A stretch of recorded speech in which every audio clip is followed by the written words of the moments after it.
Gimana jadinya kalau manusia dijadiin gulali? Halo, ketemu lagi sama aku Karina. Mohon maaf banget nih, hari ini aku nggak cerita sambil ngegambar karena aku bikin videonya ini lagi buru-buru banget, jadi aku langsung cerita aja, oke? Nah, kamu tahu nggak sih Tanghulo itu apa? Aku sendiri juga sebenarnya nggak tahu setelah aku lihat kasus ini. Jadi pertama kali aku tahu tentang kasus ini tuh pas lagi lihat Twitter. Nah, ini kasus masih baru banget nih, tahun 2020 kemarin. Ya ampun, ini kayak baru banget gitu. Nah, Tanghulo itu apa sih sebenarnya? Tanghulo itu adalah, correct me if I'm wrong, oke? Tanghulo itu adalah cemilan dari Cina, dimana itu tuh kayak berbentuk buah-buahan, terus dilapisin sama gula yang udah dipanasin, terus mengeras, jadi membuat si bentuk buah-buahannya itu kayak keras gitu. Jadi itu bisa dimakan sebagai cemilan, ekstra manis gitu, ekstra permen buah-buahan asli gitu ya. Nah, buat aku sendiri, sebenarnya aku tuh belum pernah nyobain juga sih Tanghulo. Kamu udah pernah nyobain Tanghulo belum sih? Kalau udah, kamu bisa tulis komen di bawah. Nah, jadi ini ceritanya tentang Corinne Smith. Corinne Smith ini berumur 59 tahun ketika kasus ini terjadi ya, yang mana 2020 kemarin. Dia memiliki seorang suami yang namanya itu Michael Ben. Nah, suaminya Michael Ben ini tuh berumur 81 tahun. Jadi beda umurnya sama si Corinne lumayan jauh juga ya kan. Nah, usia pernikahan mereka ini udah 38 tahun. Gila, berarti udah lama banget dong ya usia pernikahannya mereka. Dan mereka juga udah punya 2 orang anak yang tahun 2020 kemarin tuh udah pada gede-gede lah gitu. Nah, terus sebenarnya pernikahan mereka tuh baik-baik aja sampai tiba-tiba di tahun 2000-an putra laki-lakinya mereka itu yang namanya Craig tiba-tiba dapat masalah, dimana si Craig ini nih, anaknya Corinne ini, dia ditangkap polisi. Loh, kok bisa gitu? Secara kan si Corinne adalah seorang ibu yang baik, dia merasa dia membesarkan anaknya itu dengan baik gitu, dia merasa keluarganya juga baik-baik aja, kok tiba-tiba si Craig ini dapat masalah, apalagi sampai berurusan sama polisi, ya kan? Tuh aneh banget gitu. Nah, ternyata si Craig ini melecehkan seorang pria, dan gara-gara itu juga si Craig ini jadinya sempat dipenjara juga beberapa waktu. Nah, terus ibunya penasaran dong, kenapa kok anak gue kayak gitu, padahal perasaan gue ngebesarinnya kayak baik-baik aja gitu, perasaan keluarga kita baik-baik aja, nggak ada masalah gitu. Terus si Craig ini bilang, "Mam, laki-laki itu adalah seorang pedofil, dia itu mau ngeliatin aku, makanya aku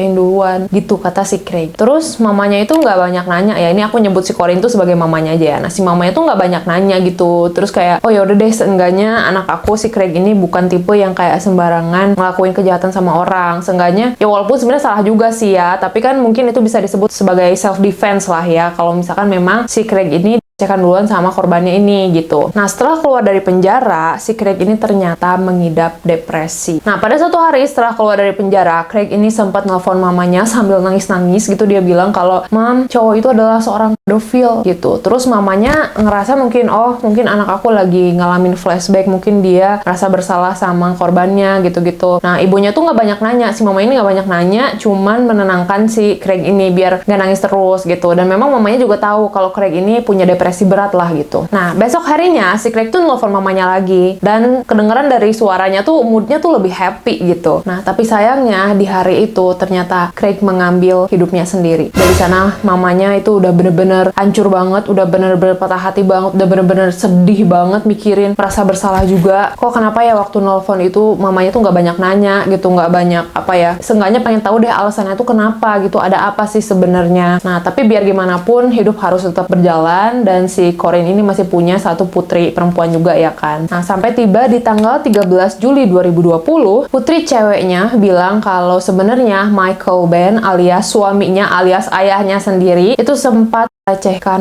mereka berdua ketika mereka masih kecil. Dan ini bikin si Corinne ini merasa nggak percaya awalnya, kayak kok bisa gitu, nggak mungkin, kok bisa gitu kan. Nah, sampai Corinne ini tiba-tiba keinget sama telepon Craig waktu itu. Kan Craig bilang, "Mah, laki-laki itu adalah seorang pedofil." Dan mamanya tuh langsung kayak ngekoneksi sendiri gitu di kepalanya kalau apakah si Craig ini lagi ngomongin suaminya sendiri gitu maksudnya. Nah, dari sanalah si Corinne memang percaya sama anak-anaknya ya. Yang mana ini tindakan yang bener sih menurut aku. Kalau misalkan anak kamu ngomong hal kayak gitu, harus kamu lakuin ya, kamu harus percaya dong ya kan. Nah, di tanggal 14 Juli 2020 alias keesokan harinya, si Corinne ini bangun tidur, tapi suaminya tuh masih tidur. Nah, terus si Corinne ini turun ke dapur. Nah, di dapur dia masak air, terus dia memasukkan 3 kantung gula penuh ke dalam air. Terus pas udah mateng, si gulanya udah berkaramel, udah mendidih, si Corinne ini jalan ke kamarnya sambil bawa air rebusan gula itu. Terus dia menyiramkan air gula ini ke tubuh suaminya, bagian atas alias bagian torso, tangan, wajah. Langsung dong pasti suaminya langsung teriak-teriak kesakitan ya kan, karena secara itu kan air gula gitu, bagi ini mendidih gitu, mengkaramel gitu. Dan apakah si Corinne ini nelfon 911? Enggak. Jadi si Corinne ini pergi keluar rumah, terus dia pergi ke tetangganya. Apakah tetangga sebelah rumahnya? Bukan. Dia pergi ke rumah tetangganya 9 rumah dari rumahnya. Jadi kayak tetangga yang rada jauh gitu loh. Kenapa dia butuh 9 rumah baru dia ke tetangganya gitu? Dia tuh kayak ngetokin rumah tetangganya, terus dia minta tolong, dia bilang, I think I hurt him. Kayaknya aku menyakiti dia. Please telepon 911 gitu. Padahal sebenarnya dia bisa aja kan telepon 911 sendiri gitu. Tapi kenapa ini yang jadi perdebatan nantinya? Nah, polisi pun datang gak lama dari sana, dan Corinne masih ada di rumahnya. Dia nggak berusaha untuk kabur sama sekali. Dan untungnya suaminya masih hidup ya pada saat itu, dan suaminya langsung dilariin ke rumah sakit. Nah, di rumah sakit ternyata diperiksa ada sekitar 39% tubuhnya itu terbakar. Karena secara itu kan masih mendidih ya kan. Nah, ini nih yang sebenarnya menurut aku ngeri banget nih, karena banyak banget chef-chef yang bilang kalau sebenarnya yang paling ditakutin di dapur itu bukan air panas, bukan asap, bukan minyak yang mendidih gitu. Kalau misalkan kita kecipratan minyak, misalkan kita basuh pakai air, misalkan pakai sabun gitu udah beres. Nah, tapi ada salah satu chef, dia sempat kecipratan air gula yang mendidih, yang udah terkaramel gitu, ke tangannya, ke kulitnya, terus dia tutupin pakai lap. Pas lapnya ditarik, si kulitnya tuh ikut ngelupas gitu. Karena kalau misalkan air gula ini kan udah terkaramel gitu kan. Air gula ini dari bentuknya liquid, cair, itu kan kalau kering dia jadi mengeras ya kan. Nah, kalau misalkan kena kulit, itu si kulit tuh bisa ikut ngelupas gitu, karena kalau udah dingin, udah keras kan, susah dilepas ya kan. Nah, pertanyaannya, sebenarnya ini direncanain gak sih sama si Corinne? Apakah ini sebuah pembunuhan berencana gitu ya? Wah, belum dibilang pembunuhan sih, karena kan masih hidup ya pada saat itu, suaminya masih ada di rumah sakit. Nah, by the way aja nih ya, zaman dulu di luar sana itu kayak legal gitu untuk memukuli para istri gitu. Nah, jadi zaman dulu tuh banyak istri-istri yang mikir gimana ya caranya kita untuk membela diri sendiri gitu, karena ketika kita dapat KDRT dari suami itu dianggap legal. Nah, makanya istri-istri zaman dulu tuh mikir kalau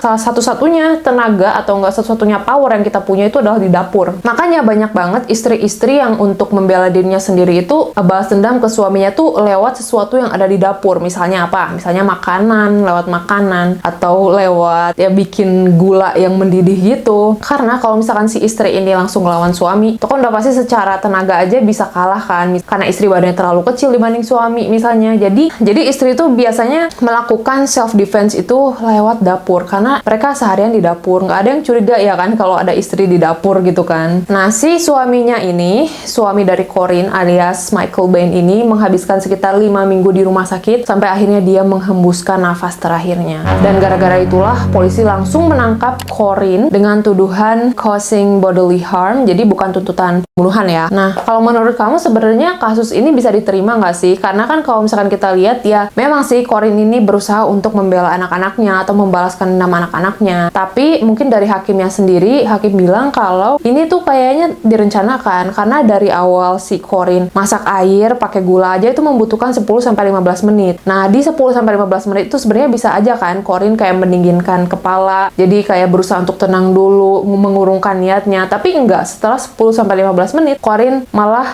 yakin untuk melakukan aksinya gitu kan. Makanya hakim memutuskan kalau Corinne ini bersalah dan akan dihukum. Sebenarnya dihukumnya seumur hidup, cuman dikasih kesempatan untuk pembebasan bersyarat ketika sudah menghabis dalam waktu 12 tahun. Jadi kemungkinan Corinne bisa aja keluar dari penjara di tahun 2032. Nah, menurut kamu gimana nih? Menurut kamu apakah Corinne ini adalah seorang ibu yang hebat karena membela anak-anaknya, atau Corinne ini bersalah karena bisa aja dia harusnya laporin ke polisi? Tapi kalaupun misalkan dilaporin ke polisi, takutnya nggak ada bukti juga ya, karena kan itu kejadiannya udah agak lama gitu. Nah, begitulah guys cerita hari ini yang cukup viral di Twitter kemarin-kemarin. Kalau misalkan kamu ada request aku pengen cerita apa, kamu bisa tulis komen di bawah. Jangan lupa di like, di komen, di share. Makasih banyak yang udah nonton. Sampai ketemu di video selanjutnya. Bye-bye.